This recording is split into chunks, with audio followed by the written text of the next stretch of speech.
Okay, we're good to go in the room.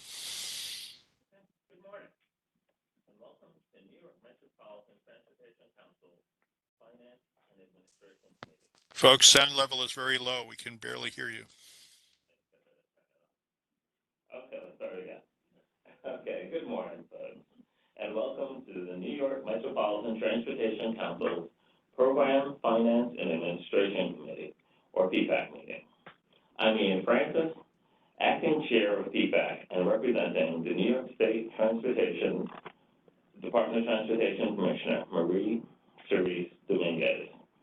This morning, this meeting is being recorded, and the recording will be posted on the NYMTC website within the next 2 weeks. Today's meeting is available by webinar as well as in person at the NYMTC office here at 25 Beaver Street in Lower Manhattan. For the meeting audience who are on the webinar, your lines will remain muted throughout the meeting. The chat pod is being monitored by NYMTC staff. During the public participation section of the agenda, registered speakers will be called on in the order of their registration. Registered speakers who are participating by webinar will be called on and their lines unmuted for their remarks. At this time, I will begin the roll call. When I say your agency, I ask that each representative state your name and the NYMTC principal you're representing. First, the voting members. I'm Ian Francis, representing New York State Department of Transportation Commissioner Marie-Therese Dominguez. Next, New York City Department of Transportation. This is Yogesh Sanghvi, representing Commissioner Idanis Rodriguez of New York City DOT. Thank you, Yogesh. New York City Department of City Planning.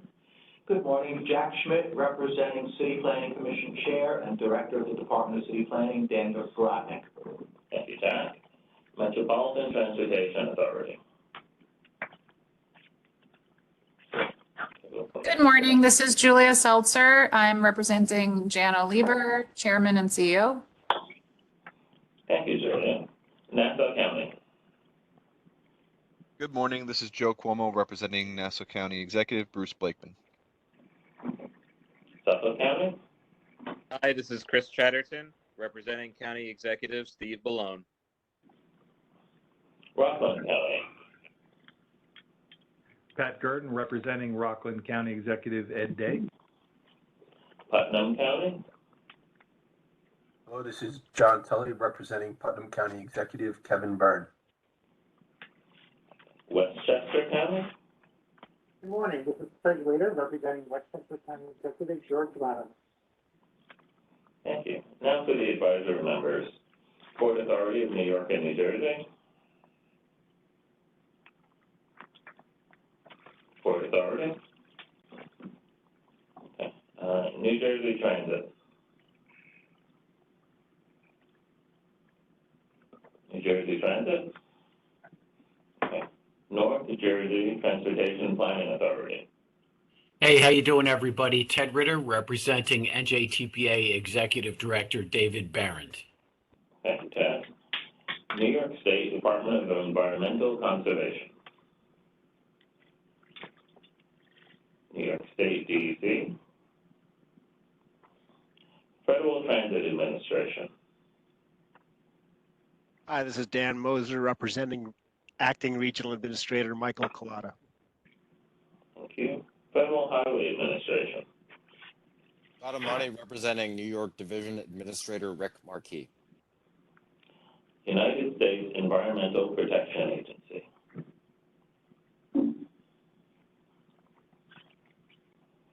United States Environmental Protection Agency. Okay, that completes our list. Thank you. By my count, under our operating procedures, we have a quorum for today's meeting. We will now hear from NYMTC's Executive Director, Adam Levine, who will give his report. Adam. Thank you, Ian. Bring it a little closer.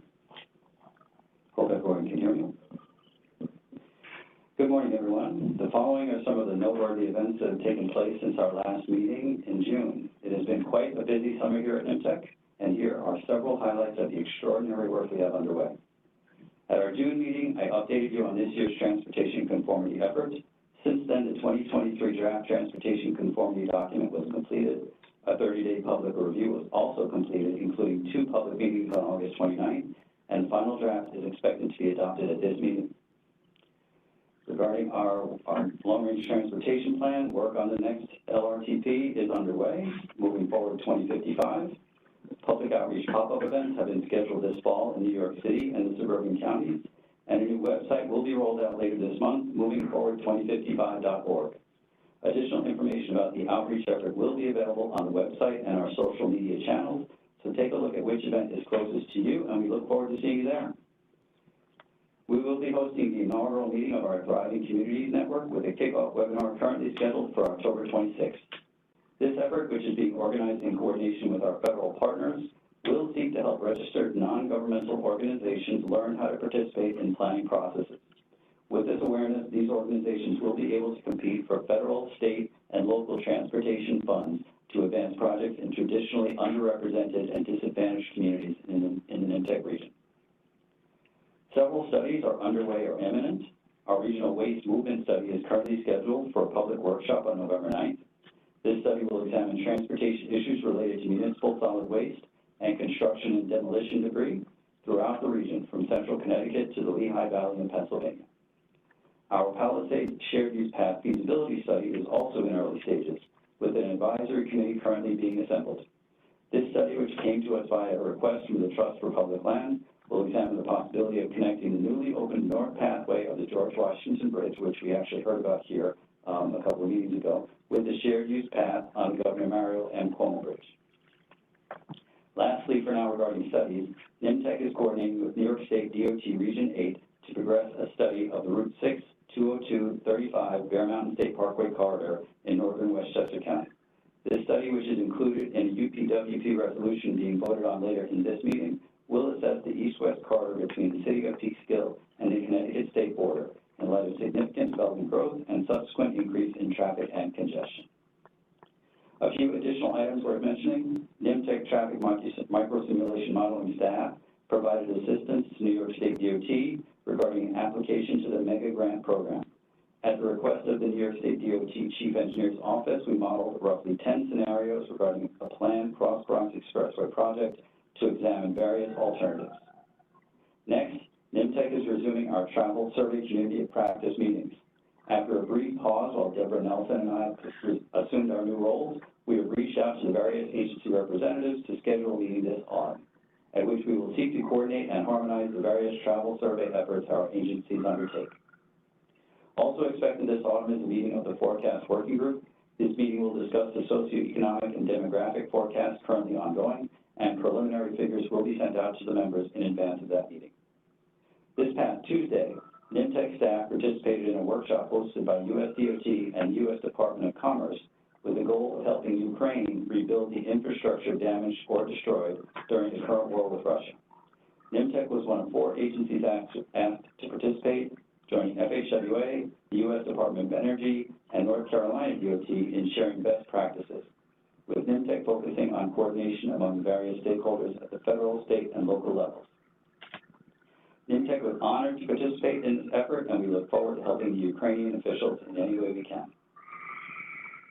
I also wanted to share with the members 2 ways NYMTC commemorated the recent anniversary of September 11, 2001. As it is for all of us, the anniversary is a very emotional day for us here at NYMTC, and approximately 25 current and retired members of the NYMTC family gathered at the memorial in the afternoon to remember Ignatius Adanga, Charles Lesperance, and Siwang Shum, and to hear from and support everyone in our family who was here on that day.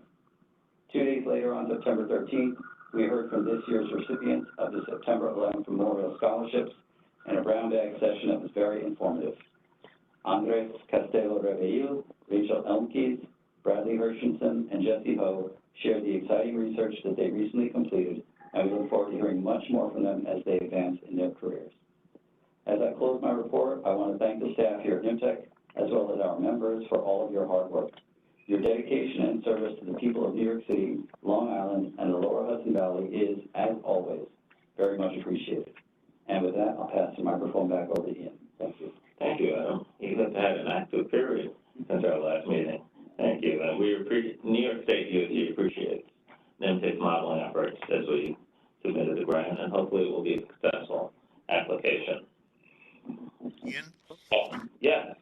Yeah, sorry to interrupt. I just wanted to point out that Jay Sheffield from the Port Authority and Lily Black from EPA are, in fact, in the meeting. All right, thank you, Darren. Okay, so now we'll be given a presentation by the New York State Region 11 on the I-495 Integrated Corridor Management. The presentation will be given by Fred Libove and Geoffrey Rick of our Region 11 office. Hi, good morning, everybody. My name is Geoffrey, and together with Fred Libove, we are the New York State Department of Transportation project managers for the subject I-495 Integrated Corridor Management Project, better known as ICM. This project is planned to extend from the Nassau County line over to the New Jersey Turnpike entrance along I-495.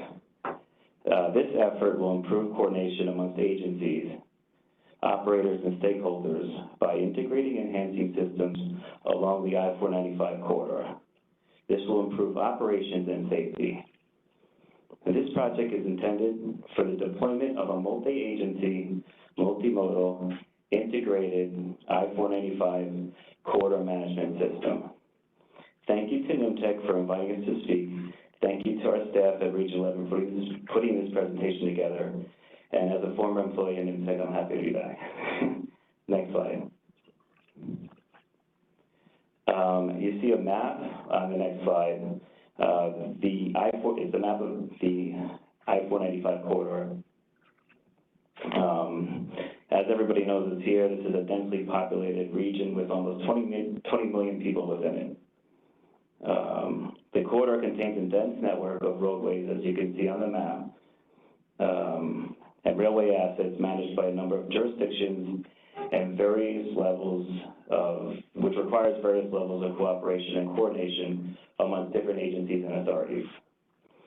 Sometimes it can be fragmented, and when it is, efforts can be hampered in an attempt to create a region-wide congestion management strategy and in order to enhance day-to-day operational control as well as emergency response. This could be difficult. As agencies collect different data, they may use different protocols, and they may measure performance in different ways. Next slide. Next slide.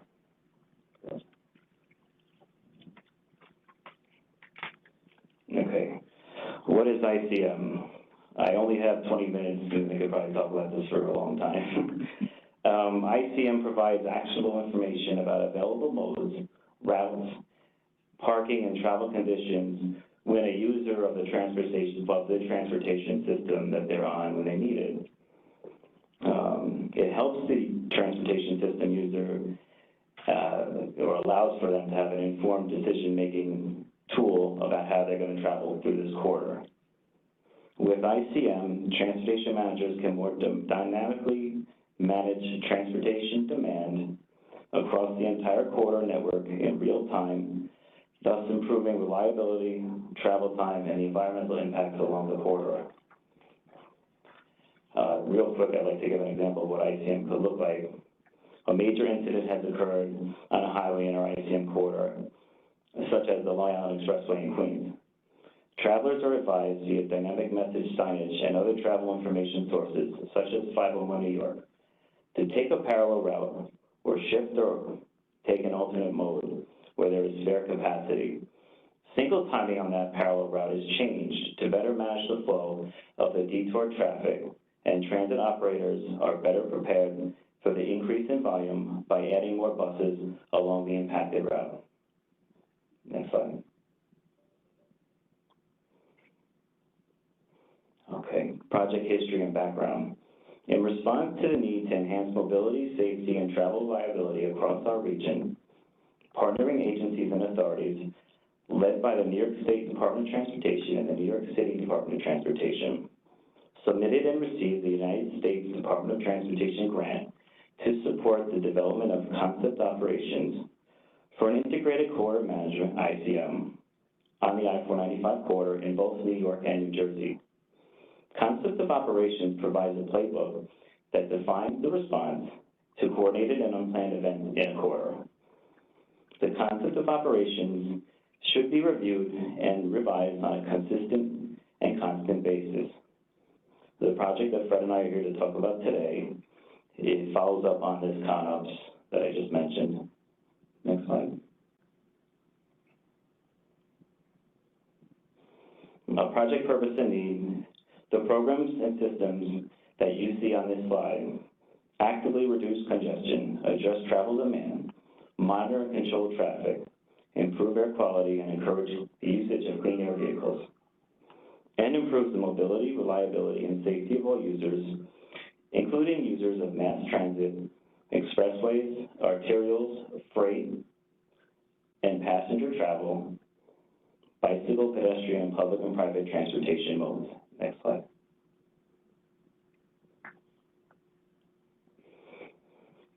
Interagency coordination and partnerships for ICM makes sense for significantly traveled corridors, such as I-495 in New York and New Jersey, where various agencies operate different portions of the transportation network. Benefits of the ICM effort that we are here to talk to you about include greater buy-in from agencies and authorities, with a larger base of support for operational strategies that require coordination among the authorities and agencies. Partnerships enable opportunities to share resources, including equipment, data, and expertise. In order to implement partnerships, it is recommended to have an agreement on commonly shared goals between agencies and jurisdictions working together to operate within a corridor. Now I'm going to hand it over to Fred. I am Fred Libove, work with Jeff at State DOT, and we go on to the next slide. Okay, yeah, core components of ICM. Let's see. I have a little trouble seeing the slides. Okay. Right, there are three active traffic, well, okay. What are the core components of ICM, Integrated Corridor Management? And why do we need ICM when we have various active traffic management projects, decision support systems, signal coordination systems, all kinds of sophisticated systems throughout the many partner agencies? We see ICM as an optimization of the entire system, and it works across interagency boundaries. And so the four components are, we have an agreed upon decision support system, which is both a communication system and computer algorithms that can automatically deal with the situation, say a truck is overturned or whatever, but it's happening way down the corridor and you haven't even left your home yet, and you can choose another mode, or the operators from every agency, even though they all get the information, they have some agreed upon decision support systems to automatically handle it. And tighter integration of traffic and transit operators. So again, the emphasis is not just on traffic and highway, it's on transit, all modes, even bike ped, microtransit, et cetera, so everybody is coordinating. It's performance-driven management of the entire corridor, so we look at the performance of the entire corridor as a whole rather than a separated series of jurisdictions or modes, and we use all the data that we already get, but we deal with that data in a way that is much more integrated and communicated through our decision support systems. And also we have an emphasis on trip reliability and person throughput and travel time savings. So we want to make sure that anybody's trip, because the traveler doesn't really care what jurisdiction you're in, they just want to get from one place to another, and they want to know all their options. Yeah, next slide, please.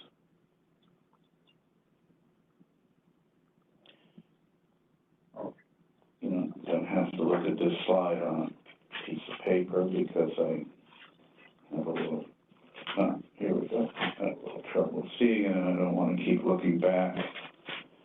at the screen that I can see, so I'm going to just look at. Okay, so. Okay, so a decision support system, ICM has on I-485, as we see it now, and we've met with the many partner agencies thanks to NYMTC's expert coordination, facilitation, and NJTPA's also facilitation coordination. We've already had several meetings with the agencies to discuss this concept, and of course, as Jeff mentions, you had your concept of operations, which was truly an inspirational document to us that was developed in 2017. So that's how we know, as we start, generally, that there are three major elements that we're going to try and follow and look at in this I-485 ICM. The decision support system, so you can make all kinds of decisions automatically, or you may make them automatically and have the ability to override them depending on the situation. So you have your automatic operational systems, and then they're for major incidents. Not every incident is an ICM incident. Some incidents are localized within the jurisdiction or mode. But when it becomes a major incident or event, like the UN or the World Cup or any of these things, then we create predetermined decision support systems. They're not only the electronic and communication side of it, they're also the human protocols and interagency protocols that are worked out and agreed upon as we continue to advance this I-485 ICM. Next slide.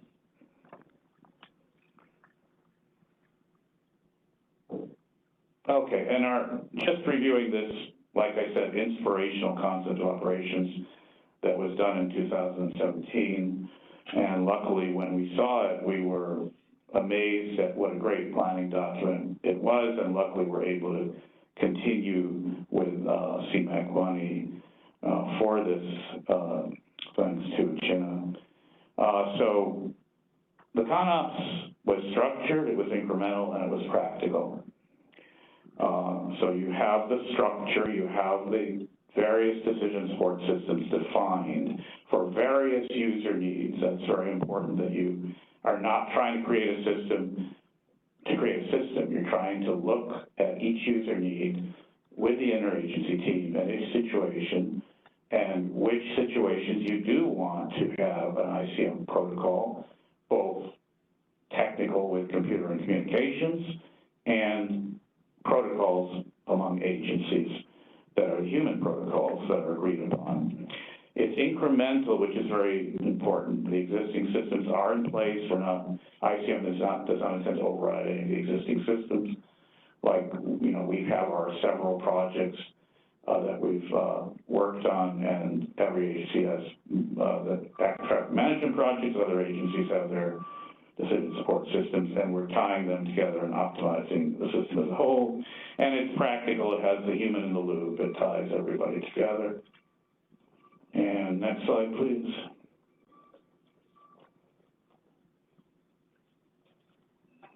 Okay, so these are the kind of problems that occur during an ICM event. You have congestion delays, which you all know about. It could be on R495, it could be a lane closure in a tunnel, it could be in Midtown. You have a problem with improving reliability. We want the ICM to address reliability. You want a predictable response time during incidents. You have low travel speeds and delays and long travel times. We want to improve that for the traveler.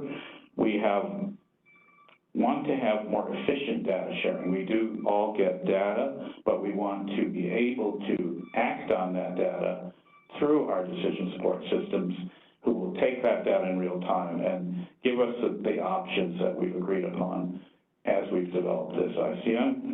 And safety, last but not least, safety, because safety is a huge issue in congestion that people don't always think about.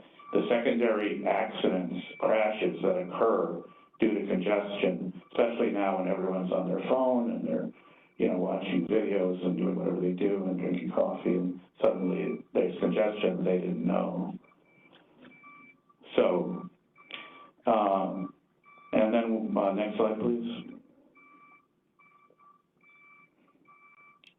So we have various challenges, of course, the severe congestion that's recurring, That's due to our older system in many parts of our system, like the LIE, where we have merges and diverges, ramps close together, heavy trucks, etc. So you can deal with this sometimes with mode shift and other ways to smooth out the flow through the ICM information that's provided both to operators and to the travelers. And we have severe congestion, especially during commuting periods in Midtown Manhattan with pedestrians, spillback from the tunnels and bridges. And of course, in New Jersey, you also have severe congestion on the portions of I-95, the Lincoln Tunnel, and connections to the New Jersey Turnpike and the Meadowlands and Secaucus that are all on the I-495 corridor. Of course, freight is a huge issue, and worse as everybody orders things online. And then the way freight works, and again, this is not something that we decide what we want to do, but we are going to look at it as our systems evolve. So, for example, now you hear about how you can reserve parking when people talk about parking management now. You can reserve parking as a freight operator at certain times, so you know you're not going to get ticketed. So fine, so all that's happening, and that can be tied into an ICM system, or maybe it can. It's up to us as an interagency team to decide that. And of course, buses are a huge issue on the I-495 corridor. As people know, live in New Jersey and travel through the Lincoln Tunnel, on the LIE corridor, where they can only use the service roads, often because it gets too congested on the highway. Bike lanes is a growing category, more and more bike lanes. More and more people travel by bike who are not the hardcore biker who racing around, you know, through red lights and everything just to prove that they can be faster than a car. There are so many regular people who ask me, well, what's the best bike route to get here if I live here? And they're just people who want to rent a city bike and ride a bike. And making it a safe and effective and efficient trip is critical. And that group of bike riders should not be ignored, as well as, of course, the enormous amount of, in our gig economy, of bike deliveries. And, of course, central business district tolling, where we would tie in with that. And every system you optimize, another system has to optimize to work well with that and have a synergy. And ICM will try and have a synergy where appropriate and effective with central business tolling. Next slide, please. Okay. Oh, I can even read it. That's great. I have a problem with my glasses. I should have gotten them replaced. But anyway, now I can read it from the screen. So, okay. Severe weather event management. That is a huge part of ICM. I remember being a snowstorm in 2010, and don't worry, I'm not going to tell a long story. I know we have a time limit, but just to make it come alive a little instead of just saying generalities. And I called our then legendary planner, Ed Mark, in the office, who I knew would be in the office. And I tried to get in the office, and I was living in Long Island. The train stopped, the Long Island Railroad stopped around Corona. I got on this, oh no, it stopped somewhere. I got on the subway. The subway stopped in Corona. I couldn't get there.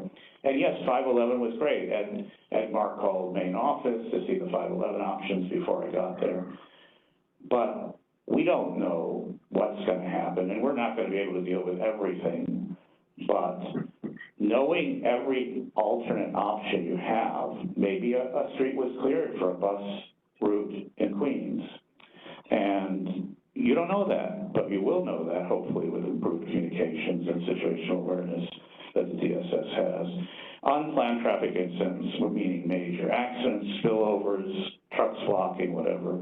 And the biggest, and parking management is very big, but one of the biggest things is planned events that happen again and again. Yeah, okay, let me turn it to Jeff for the, okay, I'm going to make this very quick. Planned events are very important to make this more than just something we discussed at a meeting and forgot about or worked on for 10 or 20 years and then didn't do it. Planned events are huge in New York, in the New York and New Jersey I-495 corridor.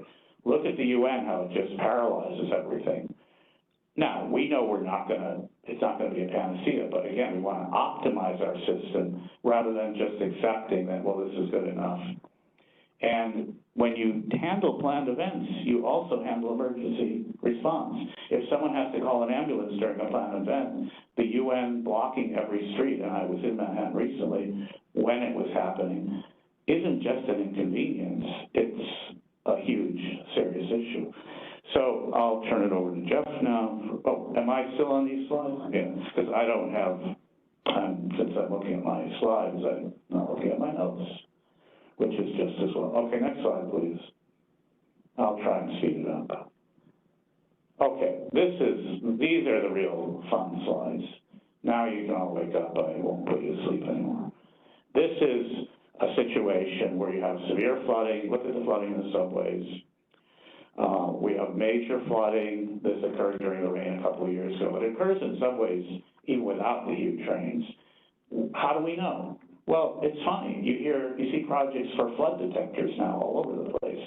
People are installing them everywhere, all over the country, and in New York City they installed them right after the huge rain a couple of years ago. You may know the subway's flooded and that train's not running long before you have to walk down to the station and then find out your train. You can't take that train. You've already chosen another mode. Okay, next one, please. Now let me really speed it up. Okay, all out of time, but we have to watch this video. It takes like a few seconds. Now, can you play the video? Okay, perfect. Let's see if it'll play. It's not going to play. Okay, great. Then I don't have to dramatize it. Okay, what happened? We had rain, massive hours of rain 2 years ago. The governor was on the radio the whole time. It was huge. People were stranded. And okay, so this must have been that day of the rain, right? You think so? No. It was the next day. And these trucks didn't even know that they would encounter not the Major Deegan Expressway, but the Major Deegan River when they went down the Major Deegan. So a day later, they didn't know it. And, you know, maybe we can't do anything about it. Maybe we can. This is the excitement of an integrated corridor with all agencies involved. This is a study for all agencies and a project for all agencies, because we'll see what we can do and what we can't do. And then you have the unplanned events, like here's an example of something happens in the Midtown Tunnel. Everyone's going to know about it way upstream. Okay, next slide, please. A lot of time. Got to erase. Is that it? That's you, Jeff. Some couple more. Oh, good. Okay, next one, please. I'm going fast as I can. Perfect. Now, this is what I just mentioned before, the situations. And the idea that we just accept a total Carmageddon or gridlock in every situation, you hear about it on the news, and we do our best, but that's sad, and, you know, okay, no. That's not what's so exciting about ICM. It's looking at each situation and not trying to do ICM for every situation right away. We're not trying to make this perfect system right away. We're trying to incrementally improve it and pick an event. Let's say we picked something like the World Cup. Well, the World Cup is only a couple of years away, 2.5 years away.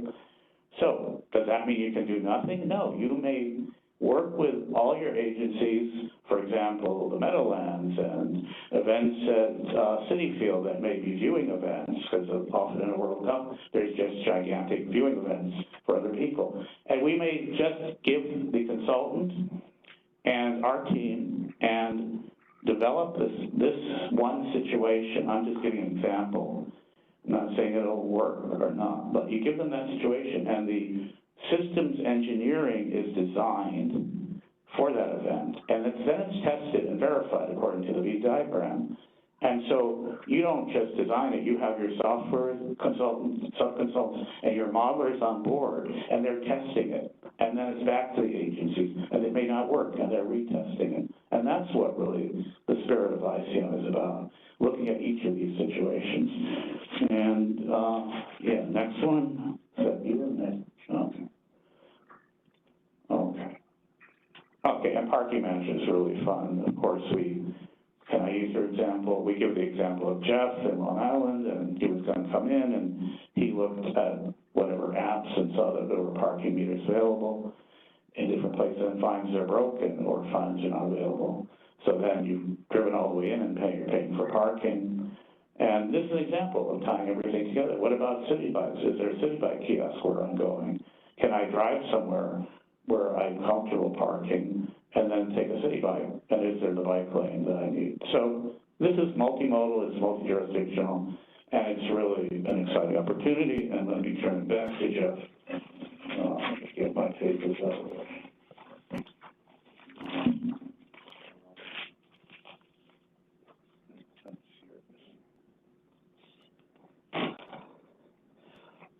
Next slide. I know we're short on time, so I'll be quick. We just wanted to quickly demonstrate some examples in New York State of where integrated corridor management is being implemented. As you can see from the screen, we're looking at Buffalo, Niagara integrated corridor management. This is an international corridor that deals with weather and traffic management, multi-jurisdictional aspects of travel, and border implications. Next slide.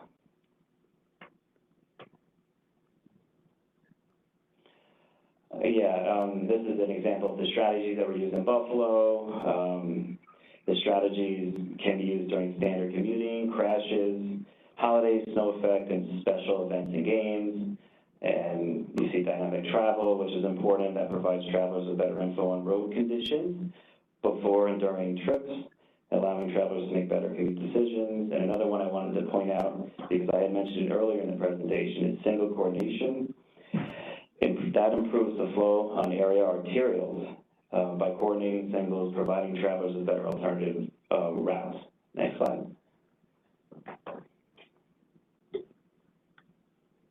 Another example in New York State is a little closer to home for us in the NYMTC region. That's the Hudson Valley. And you can see the map, how this important corridor has been planned out, stretching from Westchester, the eastern portion, all the way into Rockland County. Next slide. Next slide. Thanks. So there's a bunch of strategies from ramp metering, which smooths the flow of traffic entering the highway, so vehicles can merge with mainline traffic, to single control, which effectively helps single timing settings with the range of operating, setting it with the range of operating conditions. And I pushed through that a little faster than I wanted to, but for the study, the next steps, as you can see from the screen, in Region 11, we're in the process of procuring a consultant working with our main office. We are doing agency coordination with NYMTC helping us with all the partnerships with New Jersey and New York agencies and stakeholders. And then a memorandum of understanding between agencies and authorities. Next slide.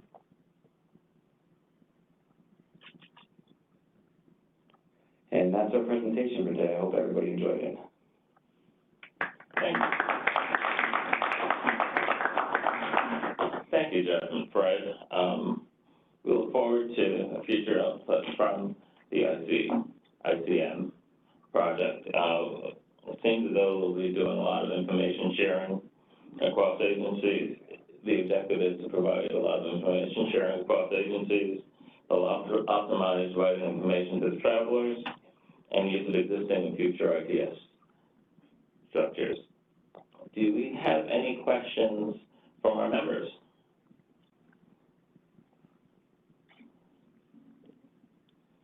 Okay, we're going to thank you very much for your presentation. And now we will move on to our public participation portion of our meeting. We will now begin the public participation segment of the meeting. We will hear from registered speakers with prepared remarks. Each speaker will have up to 3 minutes to give their remarks. We will hear from these participants in the order that they registered. We ask that all speakers limit their comments to relevant transportation and planning related items. Are there any registered speakers for today's meeting? Ian, at this time, there are no registered speakers. Thank you, Jerry. All right, so let's move on to our next action item, which is in regards to our meeting synopsis from June 15th, 2023.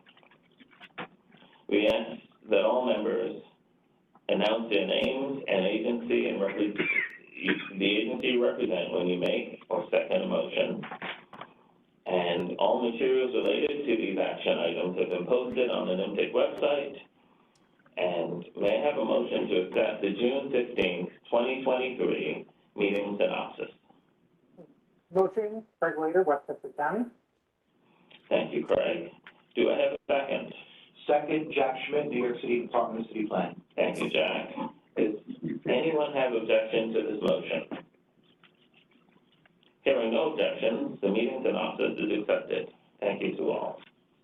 The next action item is to adopt resolution number 565, which is the Transportation Conformity Determination for federal fiscal years 2023 to 2027.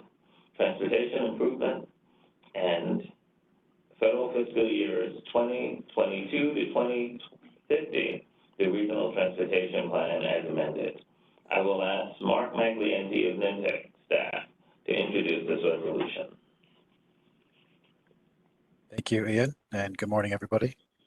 Today I'm presenting resolution number 565, which is NYMTC's 2023 Transportation Conformity Determination, completed in connection with the federal fiscal years 2023 to 2027 Transportation Improvement Program and the 2022 to 2050 Regional Transportation Plan as amended. The determination demonstrates that the transportation improvements identified in the TIP and the plan have met all applicable mobile source emissions tests for pollutants and analysis years as specified in the New York State Implementation Plan for Air Quality, or the SIP, and therefore conforms to the mobile source emissions milestones or budgets set forth in the SIP, and is also in compliance with federal air quality requirements under the Clean Air Act amendments of 1990. We ask that you please adopt this resolution. Thank you. Thank you, Mark. May I have a motion to adopt resolution number 565, Transportation Conformity Determination for federal fiscal years 2023 to 2027, and the Transportation Improvement Plan for federal fiscal years 2022 to 2050, and the Regional Transportation Plan as amended. Motion, Chris Chatterton, Suffolk County. Thank you, Chris. Is there a second?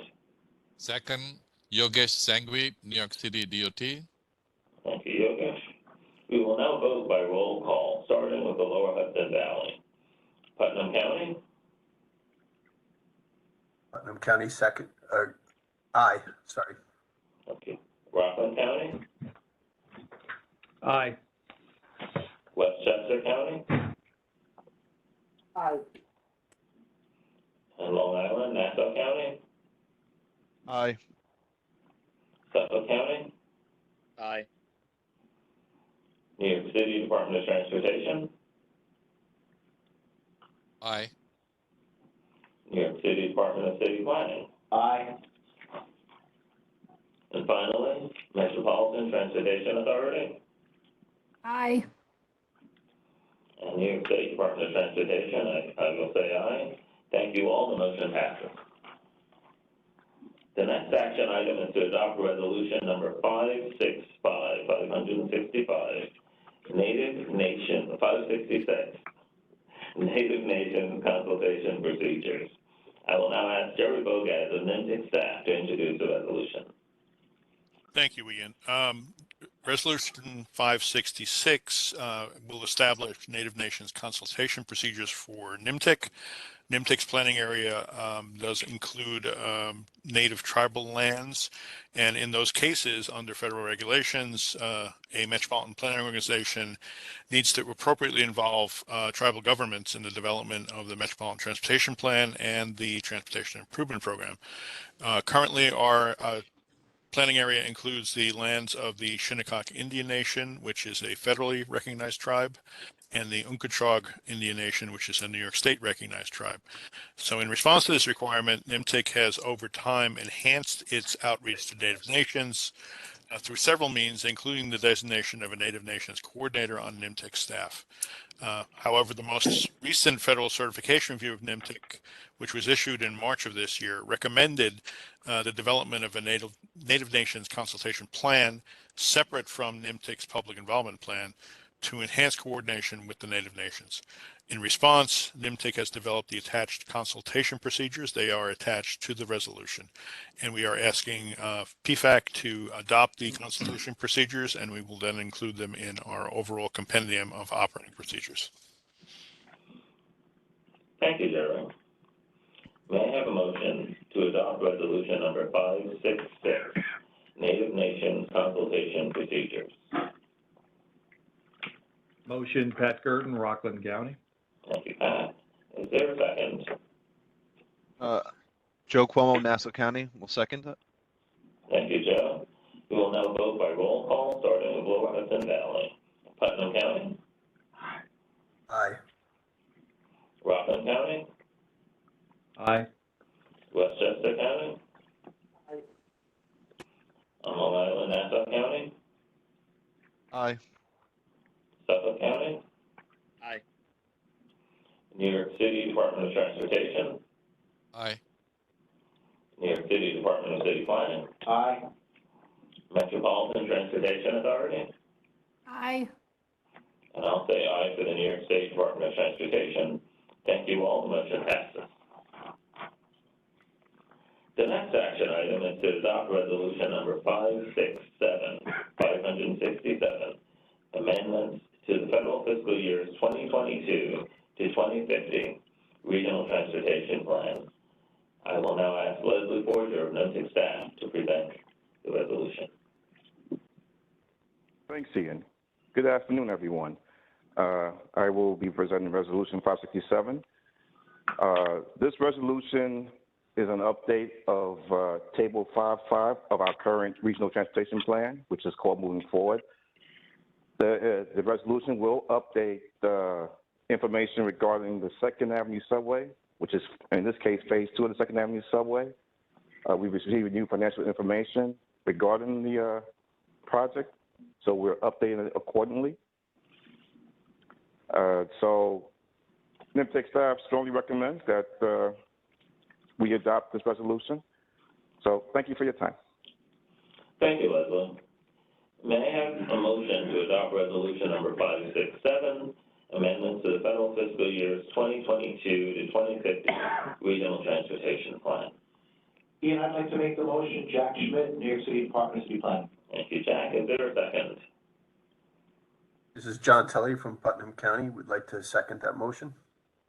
Thank you, John. Okay, we'll vote by roll call, starting with Putnam County. Aye. Rockland County. Aye. Westchester County. Aye. Nassau County. Aye. Suffolk County. Aye. New York City Department of Transportation. Aye. New York City Department of City Planning. Aye. Metropolitan Transportation Authority. Aye. And I will say aye for the New York State Department of Transportation. Thank you. The motion passes. We're almost there, folks. The next action item is to adopt resolution number 568, amendments to the state fiscal years 2023 to 2024 Unified Planning Work Program. I will now ask Seitu Allen of NYMTC staff to introduce the resolution. Great, thank you, Ian. So resolution number 568 has a few actions. The first action is jointly requested by the central staff and New York State Department of Transportation. And this request is to add a northern Westchester east-west corridor study to the program. In addition, New York City Department of Transportation and Suffolk County are requesting to add planning activities that were initially programmed in last year's program to the current program. All of these actions are consistent with the plan, and NYMTC staff ask that the PFAC please adopt this resolution. Thank you, Seitu. May I have a motion to adopt resolution number 568, amendments to the state fiscal years 2023 to 2024 Unified Planning Work Program? Joe Cuomo from Nassau County, motion to adopt. Thank you, Joe. Is there a second? Thank you, Greg. We'll We'll vote by roll call, starting with Putnam County, Aye. Rockland County, Aye. Westchester County, Aye. Nassau County, Aye. Suffolk County, Aye. New York City Department of Transportation, Aye. New York City Department of City Planning, Aye. Metropolitan Transportation Authority. Aye. I will say aye for New York State Department of Transportation. Thank you, the motion passes. Okay, we're wrapping up, folks. The next PFAC meeting is scheduled for Thursday, November 16th, 2023. Details of this meeting will be made available 2 weeks prior to the meeting date. To conclude today's meeting, I ask for a motion to adjourn the meeting. Motion, Pat Gurdon, Rockland County. Thank you. May I have a second? Second, Chris Chatterton, Suffolk County. Okay. Do we have any objections to the motion? Hearing none, this meeting is adjourned. Thank you, everyone.